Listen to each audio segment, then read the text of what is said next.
Bonjour et bienvenue dans cette vidéo intitulée 10 minutes pour découvrir les sciences cognitives de l'apprentissage. La question est, que peut-on attendre des apports des sciences cognitives dans les pratiques pédagogiques? L'objectif est imperturbablement de rendre l'apprentissage plus efficace à moyen et long terme, attractif et motivant pour tous les élèves, et moins discriminant. Ce site a pour vocation de s'approprier les connaissances des sciences cognitives utiles pour l'apprentissage et d'approfondir comment on peut les traduire dans la classe. Les sciences du cerveau ont accompli un bond prodigieux au cours des dernières décennies, en particulier grâce aux techniques de neuroimagerie. Mais attention, cette science est jeune, les chercheurs ont encore beaucoup à découvrir et à valider. Les neuromythes, c'est-à-dire les croyances fausses sur le cerveau, sont encore trop rendus. Il faut les chasser. Et nous sommes encore loin d'être passés du labo à l'école et les applications directement accessibles en classe. Par ailleurs, la diversité interindividuelle est si grande que les lois générales restent à ce jour difficiles à postuler.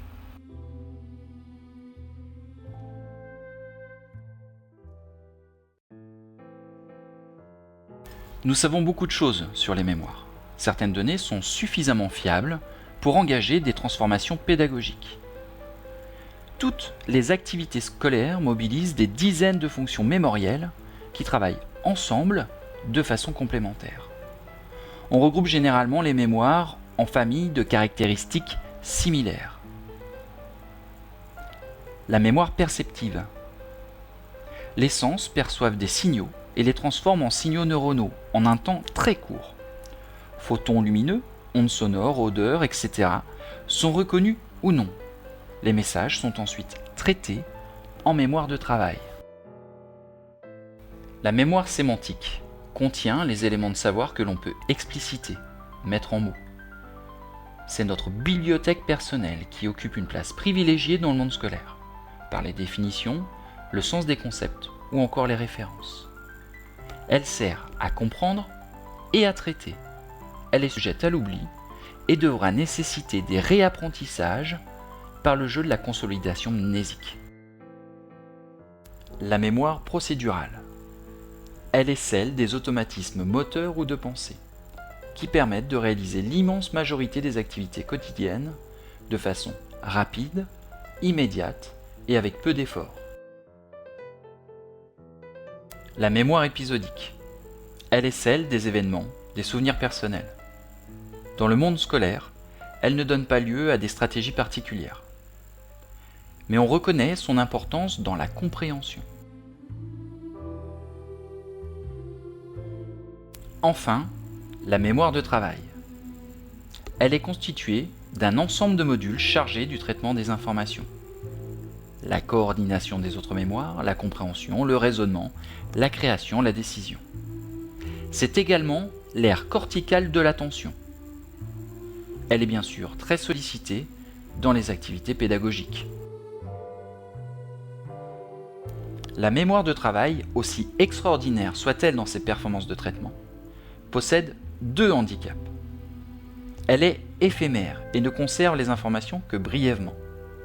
Combien d'informations percevons-nous qui nous échappent aussitôt? Et elle est limitée par son empamnésique de quelques unités, qui est le nombre d'informations nouvelles et indépendantes qu'elle est capable de maintenir présentes pour traiter une situation. La mémoire de travail accroît régulièrement sa capacité durant l'enfance pour atteindre une limite difficile à dépasser. L'apprenant ne peut traiter correctement les situations que si les mémoires sont suffisamment nourries, sous la coordination de la mémoire de travail. Elles permettent de réaliser les opérations pédagogiques, en particulier comprendre, au centre de toutes, la mémoire de travail qui permet de mémoriser. On ne peut comprendre sans savoir au préalable. Certes, la rétention des informations augmente avec l'apprentissage. Mais l'oubli, la bête noire du pédagogue, Au fond, qu'est-ce que l'oubli ? L'oubli affecte des informations acquises et qui s'estompent ou deviennent difficiles à rappeler car insuffisamment rafraîchies. L'oubli est un phénomène naturel et permanent. Ce n'est ni une paresse ni une maladie chez les sujets en bonne santé. Nombre d'informations paraissent ou sont oubliées car n'ont pas passé le cap de la mémoire à long terme. Pour vaincre l'oubli, 2 secrets. Reprendre plusieurs fois et créer des liens entre éléments connus. Les résultats statistiques de l'oubli et de la consolidation mnésique, découverts il y a 130 ans par Ebbinghaus, ont fait le tour de la Terre. Mais attention, l'oubli dépend de chaque type d'élément, mots, images, sons, etc., de chaque individu et encore de chaque condition de rétention. Il ne s'agit là que d'un profil que la complexité du cerveau et les diversités interindividuelles ne permettent pas de décrire par des lois précises. Le cerveau retient, oublie très vite, réapprend plus aisément et retient plus longtemps, etc.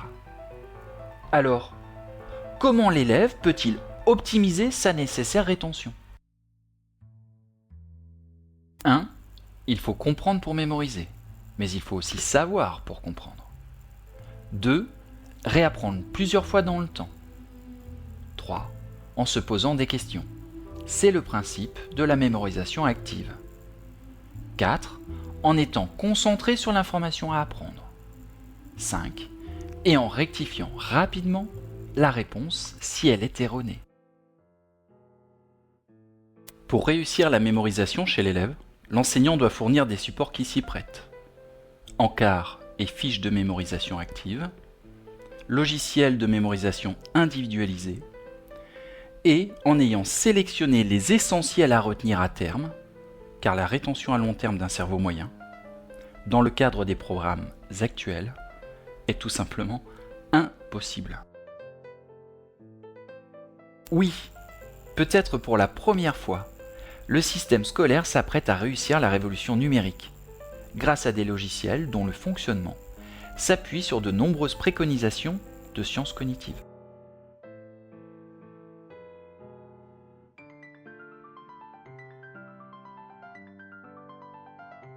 Vous aurez noté l'une des préoccupations les plus aiguës de l'apprentissage. Consolider les informations présentes en mémoire de travail, les installer en mémoire à long terme, les rendre pérennes et aisément mobilisables. L'insuffisance de consolidation dans les processus pédagogiques est l'un des maillons faibles de notre enseignement. Citons à présent d'autres champs des sciences cognitives liés aux activités pédagogiques. Tous ne sont pas encore encadrés par des théories abouties, mais d'abondants travaux ouvrent déjà des pistes propices d'amélioration possibles pour les élèves et le rapport à l'apprentissage. Le cerveau travaille et consolide, y compris lorsqu'il n'est pas conscient d'apprendre. De même, pendant les pauses. La conscience, l'attention, la perception qui engendre des postures adaptées de l'enseignement pour un impact maximum. L'importance de l'apprentissage au contrôle de la pensée, de l'inhibition pour la régulation des automatismes, si importante dans l'apprentissage. Et enfin, la posture active de l'apprenant dans un milieu où le transmissif, peu efficace, règne encore en maître. Le rapprochement du fonctionnement réel du cerveau vers la pédagogie est un processus irréversible qui se met en marche. L'amélioration pédagogique pour tous les élèves sera réussie lorsque les équipes s'informeront, informeront les élèves pour en faire de véritables partenaires de leur apprentissage, expérimenteront pour passer progressivement du labo à l'école et communiqueront leurs résultats afin de les affiner et les diffuser.